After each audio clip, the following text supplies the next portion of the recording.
Hello বন্ধুরা, তো আজকে আমি বানাবো তালের বড়া। তো তালের বড়া তো আমরা সবাই বানাতে জানি, তবুও দেখো আমি বানালাম, তাই তোমাদের সঙ্গে শেয়ার করলাম। তো দেখো আমি তালের শাঁসটা বের করে নিয়েছি, সেটা বাটির মধ্যে দিয়ে দিলাম, আর দিয়ে দিলাম 1 কাপ ময়দা, দিলাম মৌরি আর আখের গুড়। এটাকে ভালো করে যদি ফেটিয়ে নিতে পারো অনেকক্ষণ ধরে, তাহলে তালের বড়াটা বেশ ফুলবে আর দেখতেও ভালো লাগবে। তো দেখো আমার কড়াই বসিয়ে দিয়েছি, কড়াই আমি সর্ষের তেল দিয়ে দিলাম, তারপর আমি তালের বড়াগুলো ছেড়ে দিলাম। তো তোমরা কারা কারা এইভাবে বানিয়ে খাও অবশ্যই কমেন্ট করে জানাবে। আর দেখো আমার ভাজা হয়ে গেছে, আমি উল্টিয়ে পাল্টিয়ে দিচ্ছি। তো কি সুন্দর লাল হয়েছে দেখো, এবার আমি তুলে নেব।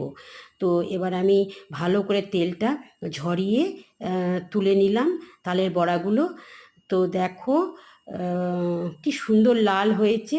ভালো লাগলে আমাকে অবশ্যই কমেন্ট করে জানাবে যে এই তালের